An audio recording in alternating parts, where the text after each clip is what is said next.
Assalamualaikum warahmatullahi wabarakatuh. Halo teman-teman, selamat datang di channel kesayangan umat manusia di seluruh dunia. Semoga teman-teman semua dalam keadaan sehat dan dilancarkan segala urusan masing-masing ya.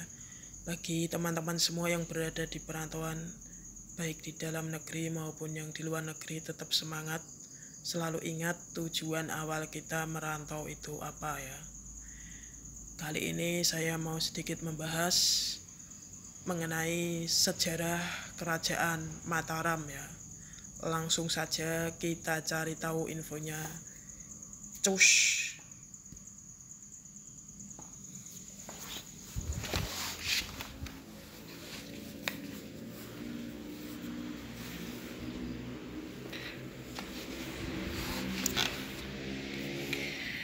Sejarah kerajaan Mataram Islam masa jaya hingga runtuh.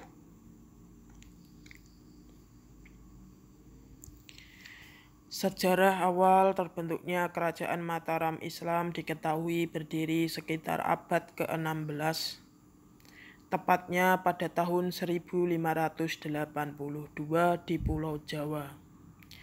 Kesultanan ini merupakan kerajaan berbasis pertanian dengan menerapkan ajaran Islam dalam perjalanan kejayaannya. Kerajaan Mataram Islam pernah mempersatukan tanah Jawa dan Madura. Kesultanan ini juga pernah memerangi Verenigde Oostindische Compagnie atau VOC di Batavia atau mencegah penyebaran kekuasaan VOC. Pusat pemerintahan Kesultanan Mataram Islam terletak di wilayah Kota Gede yang berada di kota Yogyakarta sekarang. Dalam perjalanannya, kesultanan ini meninggalkan beberapa jejak sejarah yang masih terlihat hingga kini, seperti Kampung Matraman di Jakarta, sistem persawahan di Jawa Barat atau Pantura, serta beberapa batas administrasi wilayah yang masih diberlakukan hingga kini. Berikut perjalanan sejarah kerajaan Mataram Islam dari masa awal berdiri hingga runtuhnya kesultanan tersebut. Masa awal dan kejayaan kerajaan Mataram Islam. Masa awal berdirinya kerajaan Mataram Islam ini dimulai dari perebutan wilayah Pajang oleh Sutawijaya. Lalu kerajaan Mataram menjadi salah satu kesultanan Islam yang dinilai berkembang di tanah Jawa. Kerajaan Mataram rutin menerjemahkan naskah Arab dan menerjemahkan Al-Quran ke bahasa Jawa. Mulai saat itu, kesultanan ini mendirikan pesantren yang menjadikan wilayahnya sebagai pusat agama Islam. Selain membangun pesantren, ada bermacam cara dilakukan para penguasa untuk menjadikan wilayah Kesultanan Mataram menjadi sebagai pusat agama Islam, di antaranya dengan mendirikan rumah ibadah.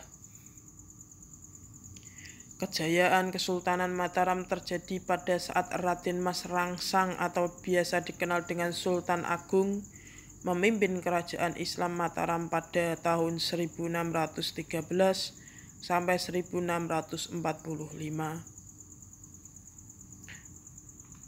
Pada masa kepemimpinannya, ia diklaim sebagai raja terbesar dari semua pemimpin kerajaan Mataram.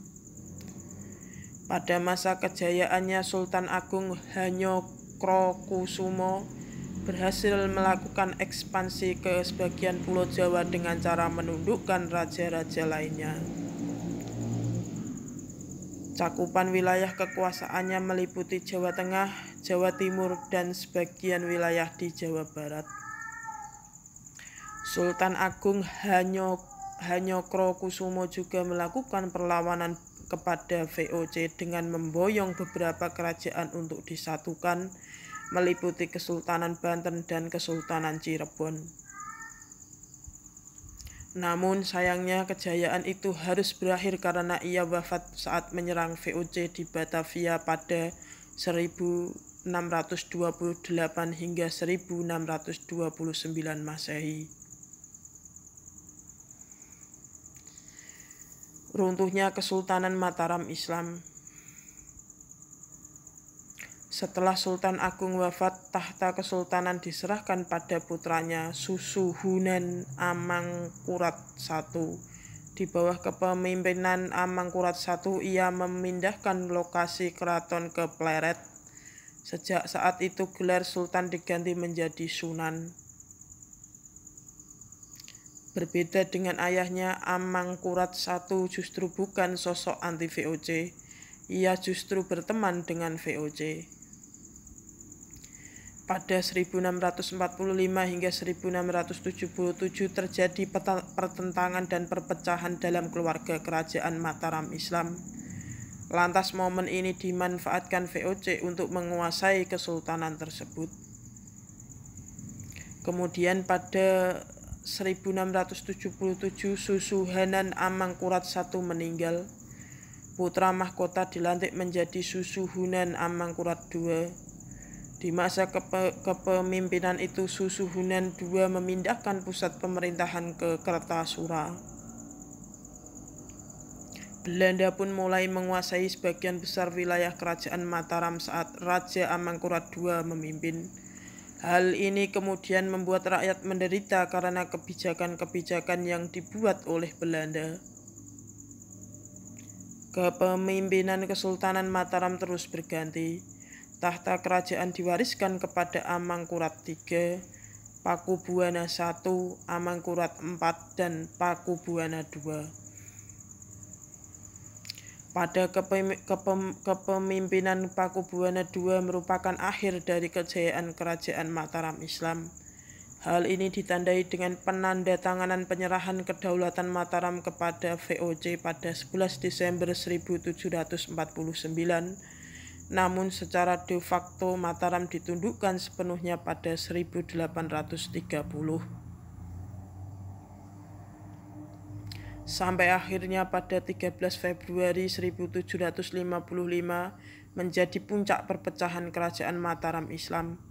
Hal ini ditandai dengan perjanjian Giyanti yang membagi kerajaan Mataram menjadi dua, yaitu Kasunanan Surakarta dan Yogyakarta.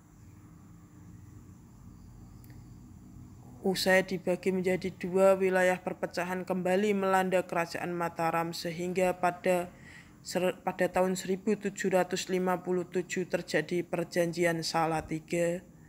Namun perpecahan ini berakhir pada 1830 saat Perang Diponegoro selesai. Seluruh daerah kekuasaan Surakarta dan Yogyakarta dirampas oleh Belanda. Akhirnya pada 27 September 1830 terjadi perjanjian Klaten yang menentukan wilayah kekuasaan Belanda. Akhirnya secara permanen kerajaan Mataram diserahkan kepada Belanda lewat perjanjian tersebut. Peninggalan kerajaan Mataram Islam. Ada banyak peninggalan dari kerajaan Mataram Islam yang masih bisa disaksikan hingga kini, yakni Pasar Kota Gede, Masjid Agung Negara di Yogyakarta, Kompleks Makam Kerajaan Imogiri di Bantul Yogyakarta, hingga Masjid Agung Surakarta di Solo. Selain itu ada juga kitab sastra Gending yang menjadi sumber sejarah kerajaan Mataram Islam. Itulah perjalanan panjang berdiri dan berjaya hingga runtuhnya kerajaan Mataram Islam yang menjadi salah satu kesultanan terbesar kerajaan Islam Nusantara.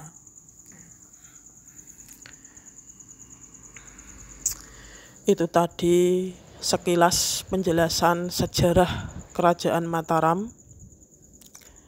Sekian video singkat dan sederhana dari saya. Semoga bermanfaat bagi teman-teman semua, bagi para penonton semua, bagi para family subscriber dimanapun itu berada.